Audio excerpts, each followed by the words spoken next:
Dejamos la última predicación allí en Génesis capítulo 22, ¿sí? Comenzamos este capítulo que tiene que ver con la prueba, ¿se acuerdan? Predicación que está allí en internet y uno la puede repasar. Y dijimos que llega el momento de las pruebas. Las pruebas uno no las quiere, no es lo que a uno le apetece, pero las pruebas son necesarias, ¿no? Y decíamos que en esta época escolar exactamente pasa eso, ¿no? Es el momento de rendir, es el momento de ver si uno realmente ha crecido, ha avanzado. Y Dios permite pruebas en nosotros para eso justamente, para ver si hemos avanzado. Ahora, si nosotros en la prueba nos volvemos atrás, ¿saben qué significa? Que no hemos crecido, que nuestra fe no ha madurado, que no hemos dado un paso adelante. A veces nosotros creemos cuando las cosas están tranquilas, calmadas, que hemos dado muchos pasos hacia adelante, pero en realidad la prueba es lo que lo pone en evidencia si eso es así, si es verdad o no es verdad. Dijimos también que cuando nosotros recibimos una prueba, porque la vamos a recibir si no la estamos pasando, no es para que Dios sepa lo que hay en nosotros, Él ya lo sabe, es para que nosotros sepamos en el punto en que estamos, ¿sí? Nosotros de esa manera vamos a saber si realmente hemos crecido o no. Ahora, la prueba nosotros no nos podemos echar para atrás. No. Dijo el Señor Jesucristo, el que pone su mano en el arado no mire para atrás. No hay que mirar para atrás. Acordémonos de la mujer de Lot. ¿Hay que mirar para atrás? Nunca. No se mira para atrás. Hemos emprendido este camino, vamos a encontrar algunas cosas en este camino, porque la Biblia dice, el Señor dijo, ancho es el camino y espaciosa es la senda que lleva a la perdición y muchos son los que van por él. Pero angosto es el camino, estrecha es la puerta que lleva a la vida eterna y pocos son los que transitan. No porque Dios quiere que sean pocos, sino porque justamente la mayoría no quiere el camino este. Entonces la prueba va a venir.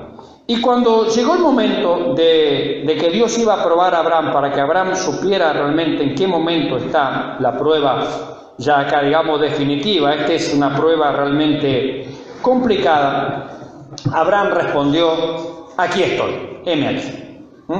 Es decir, que no huyamos de la prueba, no huyamos de los conflictos que a veces nosotros podemos encontrar en la iglesia. ¿Sabía usted que usted va a encontrar conflictos a veces en la iglesia? ¿Lo sabía?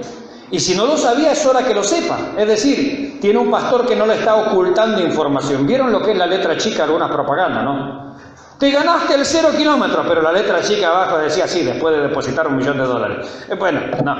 Nosotros acá no tenemos letra chica, estamos diciendo las cosas o nos esforzamos por decir las cosas tal cual la Biblia las enseña. Pero podemos nosotros contar con la ayuda del Señor. Y Abraham dijo, heme aquí. Entonces cuando nosotros enfrentemos alguna cuestión, digamos, heme aquí. Señor, aquí estoy, porque ¿cómo se ve si avancé o no avancé?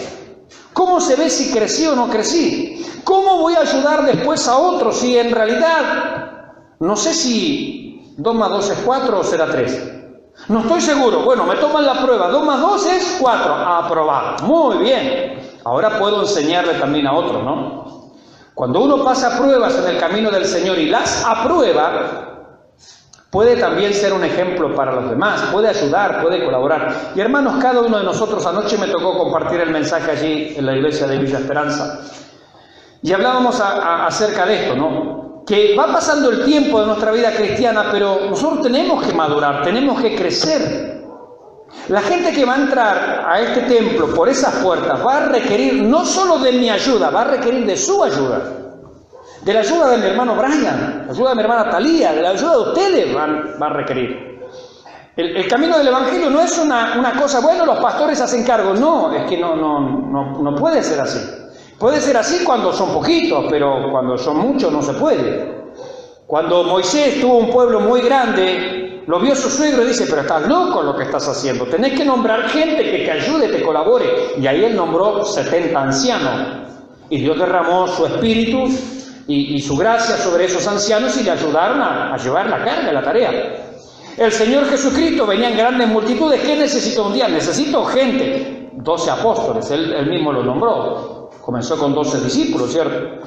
Después hubo un grupo mayor de 70 que envió para que le ayuden a predicar. Es decir, la obra no la puede hacer un hombre solo.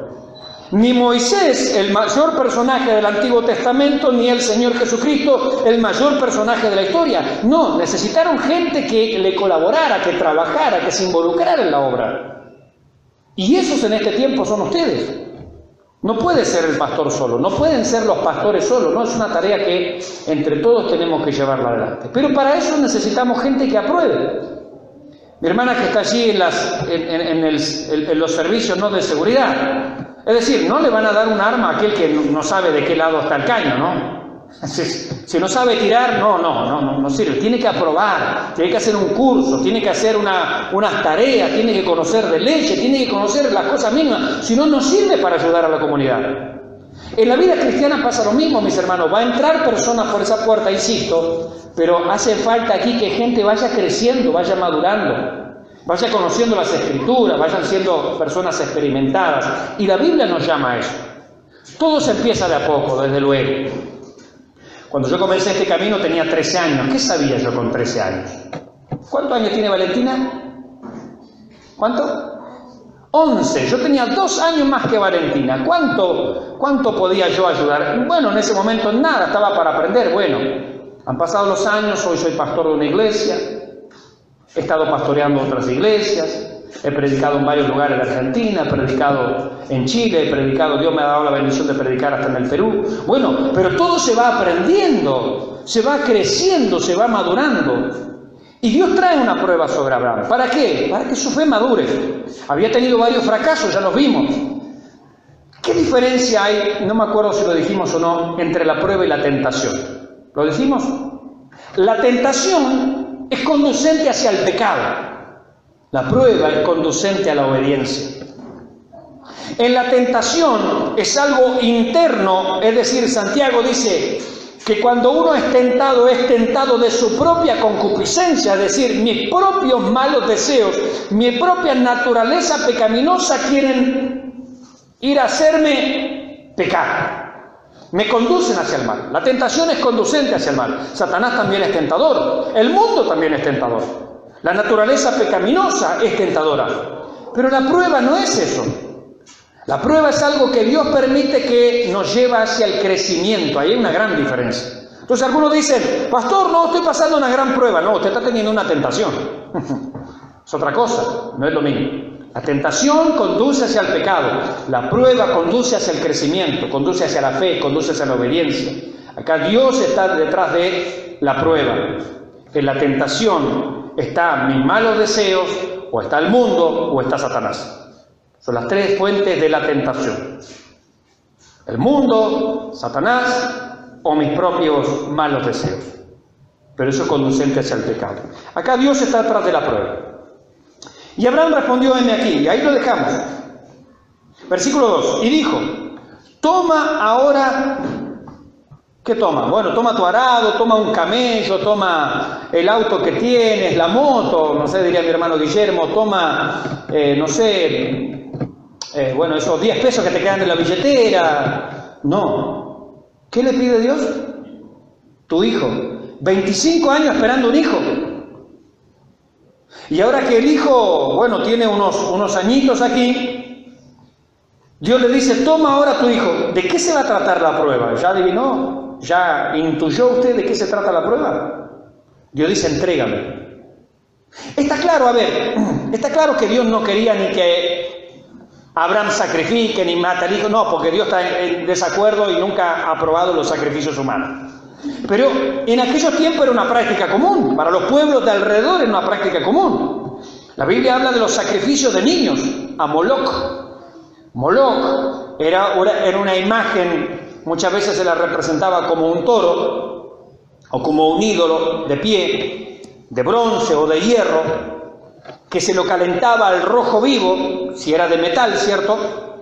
Y se ponían los niños en sus brazos, niños vivos.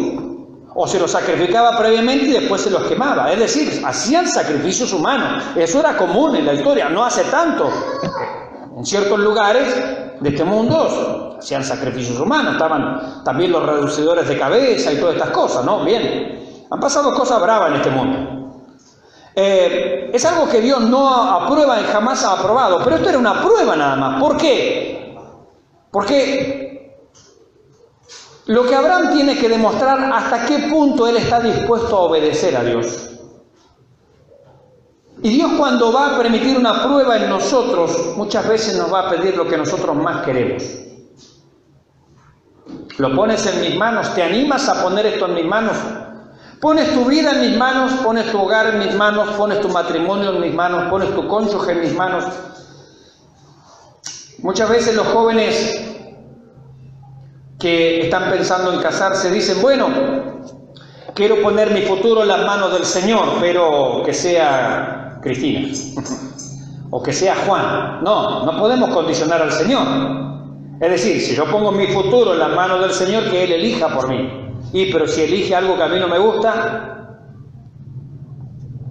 primero, eso nunca va a suceder. Porque Dios siempre elige lo mejor para nosotros. Y lo mejor para nosotros, desde luego, que nos va a gustar. Dios le dice, toma ahora tu hijo, tu único. Está claro, a Ismael ya le habían dado vía, ya Ismael no tenía nada que ver con la familia, nos queda Isaac. Isaac, ese que es tu gozo, que es tu alegría, es el que amas, es lo que tanto anhelaste, lo que tanto esperaste, ahora ponelo en mis manos, dice Dios. Y de eso se trata acá la prueba. ¿Cuánto nosotros estamos dispuestos a poner en las manos del Señor? ¿Estamos dispuestos a poner nuestro futuro? ¿Estamos dispuestos a poner nuestro trabajo? ¿Estamos dispuestos a poner nuestras vidas en las manos del Señor? Aquello que amamos, aquello que es importante para nosotros, ¿estamos dispuestos a soltarlo? ¿Qué pasa si Dios nos llamara, no sé, un hijo a las misiones? Obvio que Dios no quiere sacrificios humanos. Acá era una prueba. A Isaac, ¿a quién amas? Dice, y vete a tierra de Moriah y ofrécelo allí, ¿en qué? En holocausto sobre uno de los montes que yo te diré. ¿Qué es un holocausto? ¿Alguien sabe lo que es un holocausto? La palabra holocausto literalmente significa todo quemado. Es decir, se degollaba, por ejemplo, un becerro, un animalito, un chivito, una oveja, se lo degollaba, se cortaba el cuello, se derramaba la sangre y el animalito se lo ponía sobre un altar normalmente de piedra, con leña, una especie de parrilla, ¿cierto? Y arriba se lo quemaba todo hasta hacerlo ceniza. Eso era un holocausto. Y Dios le dice, al estilo de los pueblos allí de alrededor, ofréceme tu hijo, el que amas. Ofréceme tu hijo por el que has estado esperando 25 años, que ahora es tu deleite, ahora es tu gozo, ahora es, digamos, la alegría, tu razón de existir, por así decirlo, de alguna manera, y ofrécemelo para mí, quémalo, ponlo en mis manos, degüéllalo, ponlo sobre un altar, préndelo fuego y que sea para mí, como un sacrificio humano a lo que se estilaba en aquella época. Qué tremendo, ¿no? Si nosotros fuésemos Abraham por un momento, ¿qué habríamos dicho? ¿Qué habríamos pensado? ¿Habríamos estado dispuestos? A ver, ¿qué hizo Abraham? A ver, versículo 13. Y Abraham se levantó muy de mañana. ¿Se dan cuenta lo que es la fe, no? Cuando uno realmente está confiado en Dios, aunque no entiende las cosas que está pasando, ni entiende lo que Dios está haciendo, porque seguramente a Abraham le habrán cruzado muchas ideas por la cabeza. ¿Qué es lo que Dios me está pidiendo? Yo no pensé que este Dios también demandaba sacrificios humanos al estilo de los dioses de acá alrededor. Parecía que este era un Dios distinto, pero parece que no. Sin embargo, Abraham se levanta muy de mañana, es decir, él está dispuesto a hacer la voluntad de Dios aunque no la entienda. Mis hermanos, muchas veces nos va a pasar en la vida que no entendemos por qué Dios, o por qué esto, o por qué tenemos que hacer aquello, pero estamos dispuestos a obedecer aunque entendamos o no entendamos, aunque comprendamos todo o no comprendamos. Estaban allí en la última cena, el Señor, antes de ir al sacrificio, la última cena, cuando el Señor dio su vida por nosotros. Y dice que en un momento de la cena, seguramente después de haber cenado, Él se levantó de la mesa, fue a buscar una fuente, una palangana, un lebrillo, una toalla, se la puso sobre sus hombros, Le echó agua a la palangana y empezó a lavarle los pies a los discípulos. Esto lo hacía un esclavo, no el maestro, no el Señor, no. Esto lo hacía un esclavo, era la tarea más baja de la casa. Llega Pedro y Pedro le dice: Señor, a mí no. ¿Cómo tú, el Señor? Pedro es el que había dicho: tú eres el Cristo, el Hijo del Dios viviente. Es decir, Pedro ya estaba comenzando a entender con quién estaba tratando. Entonces Pedro le dice: no, Señor, no me lavarás los pies jamás. O sea, yo no puedo permitir, Señor, que tú te rebajes tanto a lavarme los pies a mí. Y el Señor le responde: lo que yo hago, tú no lo entiendes ahora, mas lo entenderás después. Seguramente Abraham, cuando escucha esta noticia y esta prueba delante de Dios, habrá no entendido, no entiendo, me quedo perplejo, ¿cómo es la cosa? Y tal vez la respuesta de Dios en su corazón fueron palabras similares: lo que yo hago, tú no lo entiendes ahora, más lo entenderás después. Hermanos, cuando nosotros encontramos en la Biblia cosas que son absolutamente claras, tal vez nosotros, por nuestra falta de experiencia, nuestra falta de conocimiento, porque estamos principiando en los caminos del Señor, no entendamos todo. Pero la pregunta es: ¿estamos dispuestos a obedecerle al Señor? ¿Estamos dispuestos a seguirle aunque no entendamos? ¿Cómo puede ser que ahora que yo estoy sirviendo al Señor me pase esto? ¿Cómo puede ser que ahora que yo estoy sirviendo al Señor me pase esto otro? O haya venido tal noticia o tal cosa. Hay muchas cosas que no entendemos, nosotros no tenemos la respuesta ahora. A veces la gente le pregunta a nosotros los pastores como si nosotros tuviéramos la cajita mágica de la respuesta. Te abro la cajita de Pandora, tiene todas las respuestas posibles y acá tienes la respuesta para tu vida. A veces no sabemos ni lo que pasa con nosotros. A veces hay cosas que son inexplicables, hoy no tenemos la respuesta. Pero una cosa es cierta, que a los que aman a Dios, así en Romanos 8, mi hermano Guillermo, a los que aman a Dios, todas las cosas les ayudan para bien. No lo entendemos, no lo sabemos, no lo comprendemos, pero Dios se va a encargar de ordenar todas las cosas y todo va a redundar para bendición. En el versículo anterior, en el versículo 2, lo leímos simplemente, pero dice: vete a tierra de Moriah y ofrécelo allí en holocausto sobre uno de los montes que yo te diré. Ustedes saben que tierra de Moriah en realidad era un grupo de montes, un grupo de montaña. Usted sabe que esas montañas, esa tierra de Moriah, es lo que más adelante se va a conocer como Jerusalén. Todavía Jerusalén, en la época de Abraham, no existe como ciudad, son montes pelados, son montes deshabitados. Esa es la tierra de Moriah. Años más tarde va a levantarse una ciudad allí, la ciudad de Salem. Los jebuseos van a hacer en esa región, van a hacer una ciudad, y más adelante David va a capturar esa ciudad y la va a hacer capital del reino, y eso es lo que nosotros llegamos a conocer como Jerusalén. Antiguamente, en la época de Melquisedec, se llamaba Salem, después vinieron los jebuseos, Jebus y Salem, y termina siendo Jerusalén. Y allí, en uno de esos montes, justamente es donde también el Señor va a dar su vida, en el monte Calvario. Es decir que, ¿oh casualidad? No. Dios le está diciendo: mira, allí en esos montes no hay nada, pero Dios está anticipando algo que siglos más tarde va a suceder. Aquí un padre está llevando a su hijo al sacrificio, al holocausto. Siglos más tarde, el Padre Eterno va a estar entregando a su Hijo Jesucristo en esos mismos montes por nuestras vidas.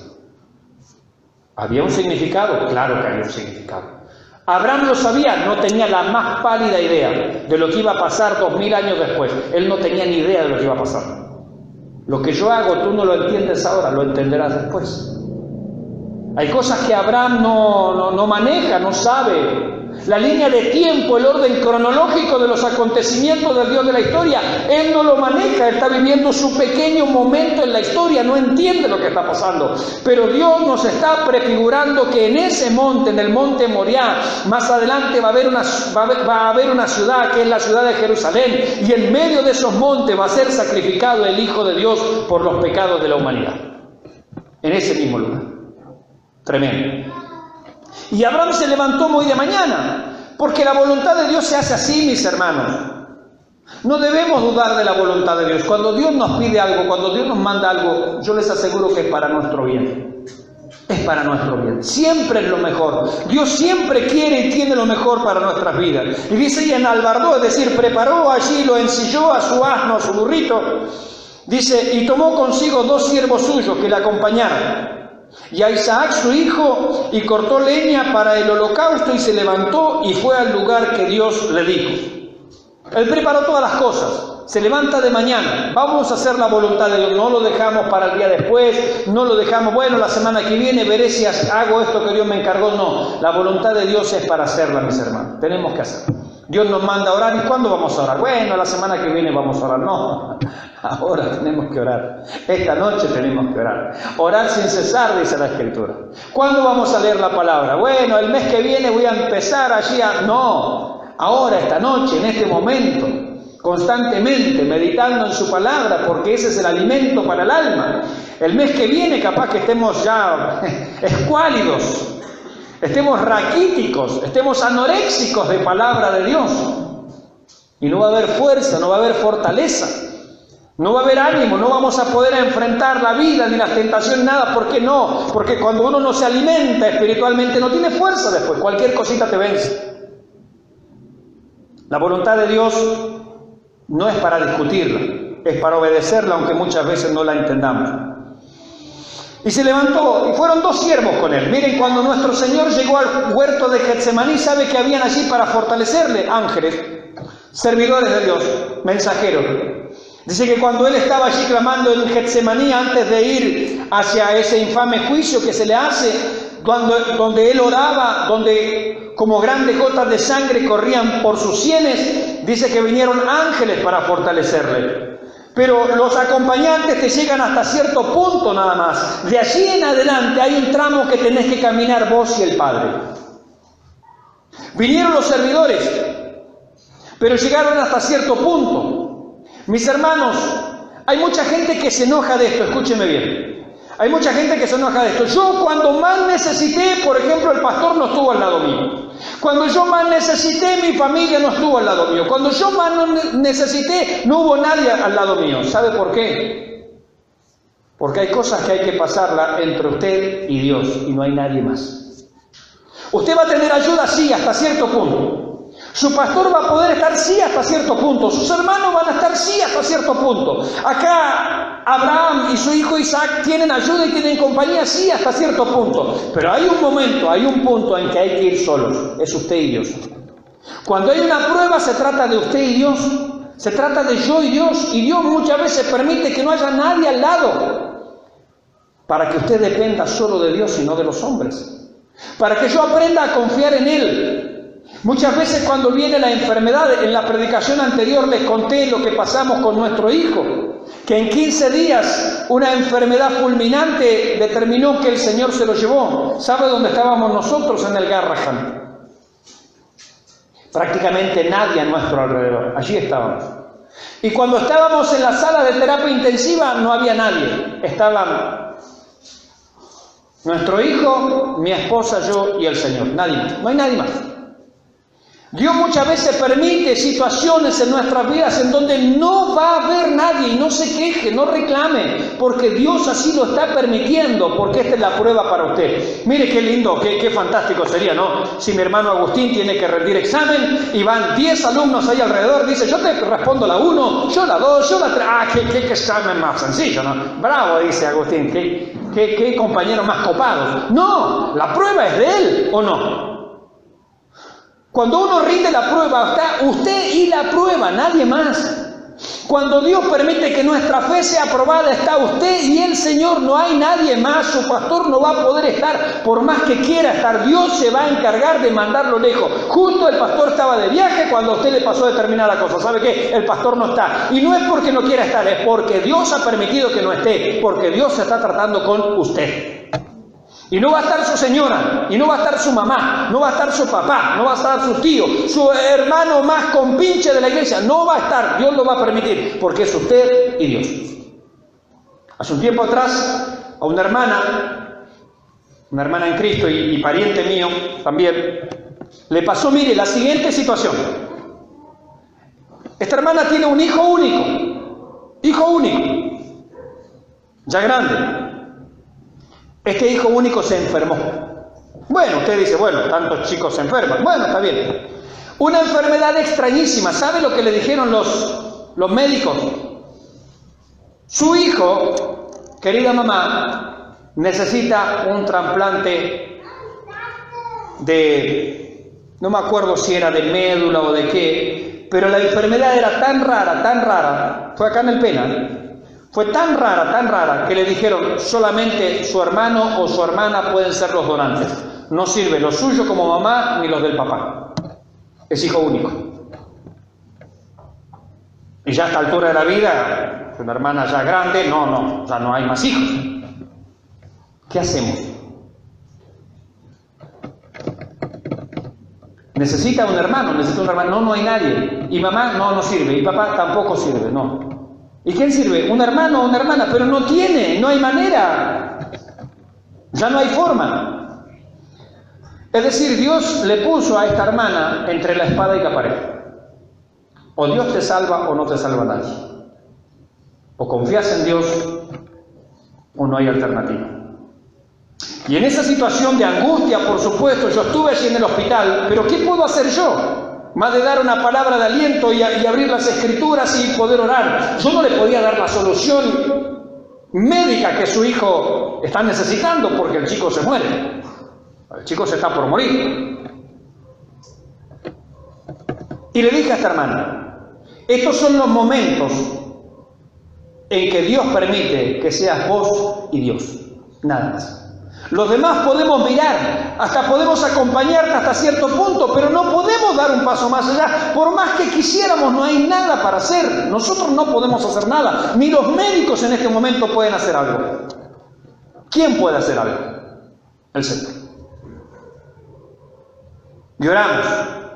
Y le llevamos la palabra. Y la hermana se comprometió con la oración. Y la hermana se comprometió con la búsqueda al Señor. Usted sabe que al poco tiempo su hijo solo, absolutamente se empezó a recuperar. Se recuperó, se incorporó. Hoy es un muchacho que trabaja, va, viene, anda como si nunca hubiera tenido nada. Estuvo al borde de la muerte, internado en un área allí del Hospital Pena, en un área de aislamiento absoluto. Porque cualquier virus, cualquier cosita que le afectara, él se podía morir. Estaba con un problema realmente tremendo. Y Dios lo sacó de esa situación.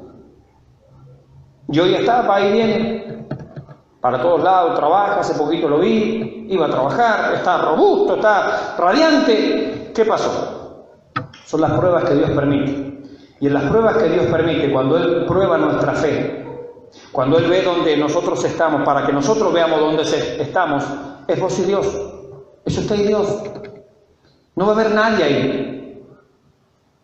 Por eso es importante que nuestra fe sea genuina, mis hermanos, no una fe de plástico, no una billutería barata, no una billutería de las pulgas, perdón, no por lo que le gustan las pulgas. No, una billutería que realmente vale, es de 24 quilates, no es lata pintada con un aerosol dorado, no. Es una fe realmente verdadera, arraigada, cimentada, que echa raíces en la roca, que echa raíces en la palabra de Dios. Como dijo Job, aunque Él me matare, en Él esperaré, no importa. Yo voy a seguir esperando en Dios más allá de la vida o de la muerte. He creído en Él, he puesto mi confianza en Él, Él me sustentará. No sé por qué están pasando estas cosas, no sé por qué estoy viviendo esto, pero Dios me sustentará. Y eso es verdad. ¿Pasa esto todos los días? No, a Abraham le pasó en esta ocasión, es decir, no siempre pasa esto, pero a veces pasa. ¿Y qué pasó? Él fue acompañado, tuvo compañía, tuvo quien allí le ayudara, le acompañara, está bien. Versículo 4. Al tercer día, ¿escuchó eso? ¿A cuántos días? 3 días. ¿Qué le recuerda eso a usted? ¿A cuántos días resucitó el Señor? Miren, Dios lo manda a un padre con su hijo, ve a tal monte. Él no sabe que siglos más tarde allí va a haber una ciudad y va a haber un monte llamado Calvario o Gólgota. y le dice, vas a tardar 3 días. Y cuando el Señor permite que Jesucristo, su Hijo, sea sacrificado, al tercer día resucita. Fíjese el cuadro espiritual que hay aquí en este relato, tremendo. Al tercer día alzó Abraham sus ojos y vio el lugar de lejos. Versículo 5. Entonces dijo Abraham a sus siervos, esperad aquí con el asno. Y escuche, porque esto es la declaración de confianza absoluta de Abraham. ¿Qué dice él? Y yo y el muchacho iremos hasta allí y adoraremos y volveremos. Él sabe que lo tiene que degollar y ofrecer en sacrificio, pero él está diciendo por la fe, volveremos. ¿Por qué Abraham dijo esto? ¿Me acompaña un segundito nada más? O si quiere usted me espera allí y yo se lo busco aquí en la carta a los hebreos, porque el escritor a los hebreos nos dice qué estaba pensando Abraham. ¿No le interesaría a usted saber en qué pensaba Abraham? Pues la Biblia responde en qué pensaba. Y en el capítulo 11 de la carta a los hebreos, por allí por el versículo 17, nos dice en qué pensaba Abraham. Porque a mí me interesa, Abraham, ¿en qué estabas pensando? La Biblia me pone, ¿en qué pensaba? Él dijo, iremos, adoraremos y volveremos. ¡Wow! Hebreos 11:17 nos dice, por la fe. Es un asunto de fe. Por la fe, por la confianza absoluta, la dependencia ciega de Dios. Es él o la nada. Por la fe Abraham, cuando fue ¿qué? Probado, ofreció a Isaac. Y el que había recibido las promesas, es decir, Abraham, ofrecía a su único hijo. Versículo 18, habiéndosele dicho a Abraham, se le dijo, en Isaac te será llamada descendencia. Es decir, él dice, bueno, yo tengo a Isaac, pero Isaac va a tener más hijos, va a tener descendencia. A ver, pero si yo lo tengo que matar, si lo tengo que sacrificar, ¿cómo es la cosa? ¿No va a tener hijos? Si este muchacho todavía es soltero. Él pensó, Dios me dijo, en él va a venir la descendencia. ¿Cómo es esto? La solución de Abraham, versículo 19, pensando, es decir, Abraham pensaba, aquí está lo que Abraham pensaba, pensando que Dios es poderoso para levantar aún dentro de los muertos. Él dijo, yo lo mato, pero Dios lo resucita. ¡Wow! Hermanos, a mí esto me aplasta, me aplasta. Por algo Abraham es el padre de la fe, ¿no? Bueno, y él es el ejemplo para nosotros en cómo debemos creer en Dios. Abraham dijo, yo lo mato, pero él dijo que de este chico va a venir descendencia, es decir, él lo tiene que resucitar, y bueno, él lo resucitará. ¡Oh, qué tremendo, mis hermanos! A mí eso me da un cachetazo, pero que me deja doliendo la mandíbula, porque me dice, así tienes que confiar en mí. Así tienes que aprender a confiar en mí. Él fue llamado, Abraham, el padre de la fe. Es el padre de los creyentes, es el ejemplo para nosotros. Así se cree en Dios. Aunque Dios me matare, en él esperaré, dijo Job. Y Abraham dice, yo lo mato, pero Dios lo resucita. Porque si no, ¿cómo va a cumplir sus promesas? Qué confianza tremenda, mis hermanos. Qué fe ciega. Con razón, Hebreos capítulo 11 comienza diciendo, es pues la fe, la certeza de lo que se espera, estar convencido de lo que no se ve. Pensando que Dios es poderoso para levantar aún de entre los muertos. ¿De dónde? Es decir, desde los muertos. En sentido figurado, claro, porque él no lo mató. En sentido figurado, también le volvió a recibir. ¿Qué pensaba Abraham cuando le dijo a sus criados, ustedes me esperan acá con el borrico? Iremos con el muchacho, adoraremos a Dios, es decir, adoración es un acto de postrarnos, nos rendiremos, nos entregamos a su voluntad, pero volveremos ambos. ¿Por qué? Porque él pensaba, una vez que yo lo sacrifique, Dios lo resucita. Por eso vamos a volver. Una fe, mis hermanos, que es tremenda. Y estamos llamados a confiar en Dios. Mucha gente y lamentablemente muchos cristianos tienen miedo a la muerte. Pablo dice, sea que vivamos o que muramos, del Señor somos. Pastor, ¿y qué pasa si usted se muere en esta noche? Me voy con el Señor. O sea, me ahorran tiempo. Me ahorran de días con tierra, de calor, de tanta cosa. No, con el Señor. Este es el pensamiento de los cristianos. Este es el pensamiento de los hijos de Dios, de aquellos que han creído en Él. Miedo a la muerte, no. Apocalipsis, qué bendición. Qué bendición. Una vez, me acuerdo hace años atrás, prediqué el libro, está en internet allí, ¿no? El libro de Apocalipsis completo, y quedó toda la serie grabada. El que no lo ha escuchado, un día va a internet allí a YouTube, lo escucha. Apocalipsis completo. Me acuerdo que yo lo grabé e hice un diseño para los CD, entonces yo mandaba estampar los CD allí y después grababa todas las predicaciones y o las vendía al costo o las regalaba, era simplemente para recuperar los costos. Después creamos el canal y la subimos a internet y ahora, bueno, ya está, cualquiera la puede escuchar cuando quiere. Y me acuerdo que cuando fui a que me estamparan los CD ahí en una casa del centro, la señorita que me atendió me dice, ¿cómo se llama el archivo? Porque yo le llevé el archivo, el diseño, todo eso en un pendrive. Entonces ella coloca el pendrive en su máquina, así en su computador, y me pregunta, ¿cómo se llama el archivo? Y le digo, se llama Apocalipsis. Y me queda mirando y dice, ay, me da miedo ese nombre. Y si usted mira los CD que yo había diseñado, un día le voy a traer uno de muestra, decía Apocalipsis, la esperanza bienaventurada. A ella le daba miedo, a mí me daba esperanza. Así se llama el CD, Apocalipsis, la esperanza bienaventurada. Porque ¿qué estoy esperando yo? La venida de mi Señor, si Él prometió que nos vendría a buscar. ¿Qué gozo más grande no es encontrarme con mi Señor? ¿Qué hay aquí en esta tierra que sea tan importante al lado de ver a mi Señor? De aquel que me amó, de aquel que antes de la fundación del mundo pensó en mí, de aquel que envió a su Hijo Jesucristo a ser sacrificado por mis pecados. Aquí Abraham figuradamente está representando lo que siglos más tarde el Padre va a hacer con su propio Hijo. Abraham no lo llegó a hacer, por supuesto, pero el Padre sí entregó al sacrificio a su propio Hijo. ¿Sabe por qué? Porque me amaba a mí, para que mis pecados sean perdonados. No hay mayor esperanza para el creyente que ver a su Señor. No hay mayor anhelo. Esa es nuestra esperanza, ese es nuestro anhelo, ese es nuestro deseo. Anhelamos la venida del Señor. Él nos enseñó a orar, venga tu reino. Quiero que venga. Escuchamos a predicadores charlatanes como Dante Gebel y dice, no, que algunos están con que Cristo venga. No, yo no quiero que venga, dice él. Bueno, se ve que no ha leído la Biblia o la leyó al revés.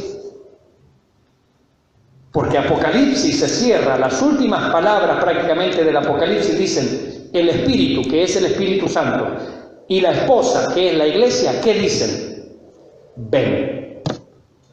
Es decir, que el Espíritu Santo clama, ven, y la iglesia clama, ven. Y si Él dice, no vengas, es porque no es de la iglesia y no tiene el Espíritu.